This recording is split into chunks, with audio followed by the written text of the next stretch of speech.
The Bible was not assembled by a vote at Nicaea. Constantine did not pick the books. The popular versions of the canonization story, both the conspiracy version and the simple faith version, leave out almost all of the actual history. The real story is more interesting and more credible than either side typically tells it. The biblical canon was not handed down whole. It was not selected by a single council. It was not the product of imperial pressure. It was the result of a long, deliberate, criteria-based process carried out by communities that knew exactly what they were doing. 4 criteria emerged for what would be recognized as Scripture in the New Testament era. Apostolic origin, written by an apostle or close associate. Orthodoxy, consistent with the rule of faith already received. Catholicity, used widely across the early churches, not just one region. And liturgical use, read aloud in worship as Scripture. Those 4 standards, applied carefully over 3 centuries, are what produced the canon we have. Not a vote, not a conspiracy, a process. And the process is documented in the actual historical record, by name, by date, by source. Start with the Old Testament, because the Old Testament canon was already largely settled before Christianity existed. The Hebrew Bible, Tanakh, is organized into 3 sections: Torah, the Law of Moses; Nevi'im, the prophets; and Ketuvim, the writings. The Torah was recognized as authoritative by the time of Ezra in the 5th century BC. The prophets were essentially fixed by the 3rd century BC. The writings were the latest section to stabilize, and the discussion among Jewish authorities continued into the late 1st century AD, when the rabbinic council, often associated with Jamnia, confirmed the boundaries that Jewish tradition has held ever since. This was not a top-down imperial decision. It was the slow recognition of which books had earned authority through centuries of liturgical use, prophetic confirmation, and faithful transmission. The community recognized what was already functioning as Scripture. In the 3rd century BC, Jewish scholars in Alexandria translated the Hebrew Scriptures into Greek, the Septuagint. The Septuagint included additional books: Tobit, Judith, Wisdom of Solomon, Sirach, 1 and 2 Maccabees, Baruch, additions to Esther and Daniel that were not part of the Hebrew canon but were valued in Greek-speaking Jewish communities. This is where the modern denominational split comes from. The Catholic and Orthodox Old Testaments include those additional Greek books, what Protestants call the Apocrypha. The Protestant Old Testament follows the Hebrew canon. Both traditions are working from real historical sources. The disagreement is not about whether the books exist. It is about which list, the Hebrew Tanakh or the Greek Septuagint, should be treated as Scripture. The early church inherited this Old Testament discussion already in progress. The bigger question, the more contested process, was the New Testament, which had to be assembled from scratch in the first 3 centuries. The harder process is where the 4 criteria become visible. And it begins with a man who tried to define the canon his own way and got it spectacularly wrong. In the middle of the 2nd century, a wealthy shipowner named Marcion arrived in Rome with a theological proposal. He argued that the God of the Old Testament was a different, lesser deity than the Father of Jesus Christ. He proposed his own canon, an edited version of Luke's Gospel, 10 of Paul's letters, and nothing else. No Old Testament, no Matthew, Mark, John, no general epistles. The church rejected him by 144 AD. But Marcion did the church an inadvertent service. By proposing his narrow canon, he forced the broader church to articulate what was already in use across the Christian world.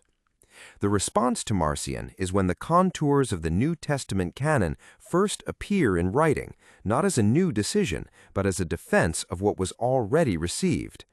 Around 180 AD, Irenaeus of Lyon wrote his major work, Against Heresies.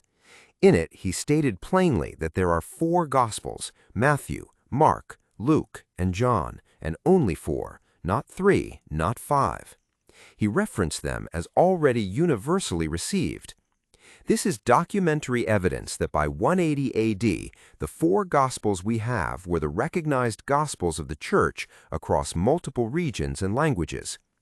The Muratorian fragment, a Latin manuscript dated by most scholars to around 170 AD, is the earliest known list of books recognized as canonical New Testament.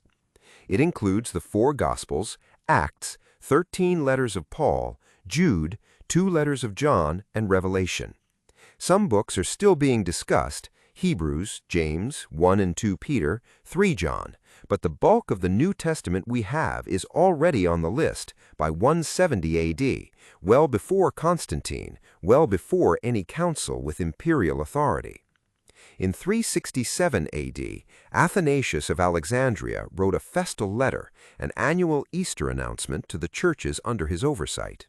In that letter, he listed the 27 books of the New Testament in essentially the order we have them, as the authoritative canon. This is the first known complete listing that matches the modern New Testament exactly. Athanasius did not invent the list, he documented what was already settled in practice.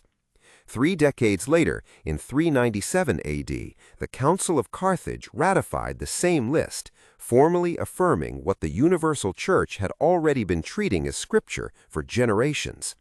This is the actual history, not a single dramatic vote, not Constantine deciding. A long process of communal recognition with named figures, named documents, and traceable dates. What that process means for trust in the canon now is the question that matters. The 4 criteria the Church used were not arbitrary. They were the standards a careful community would use for any document claiming scripture-level authority. Was the book written by an apostle or under apostolic authority? Did its content cohere with the rule of faith already received from the apostles?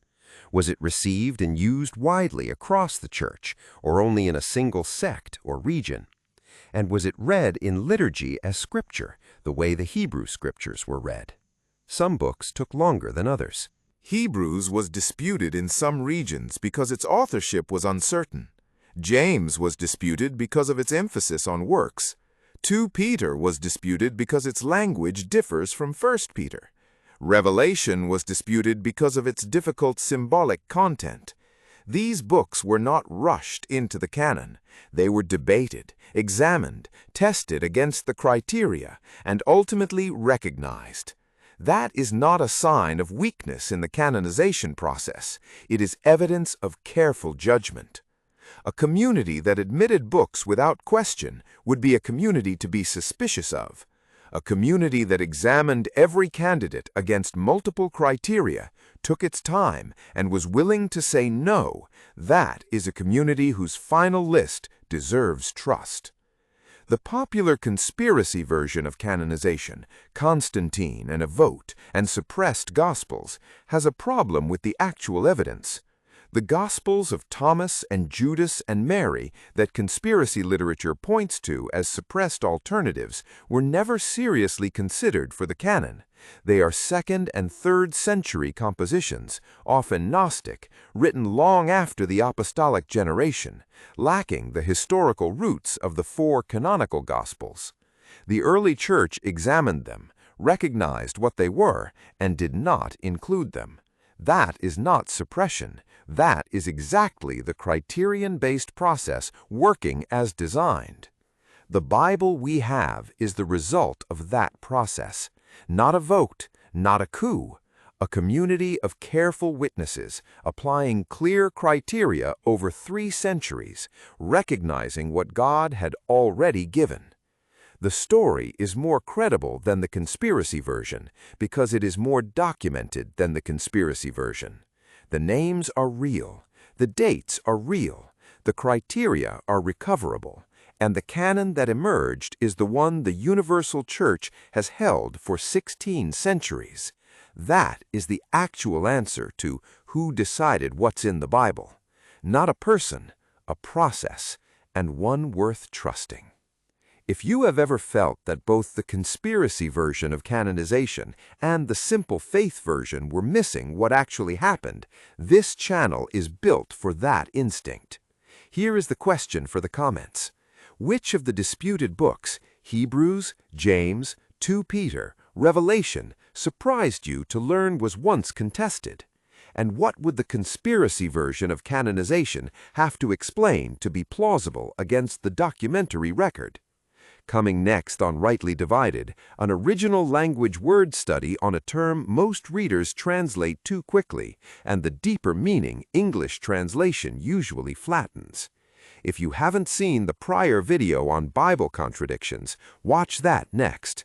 It walks 5 of the most cited contradictions and shows how each one resolves under the same criterion-based reading the canon was assembled under. The 2 videos work as a pair.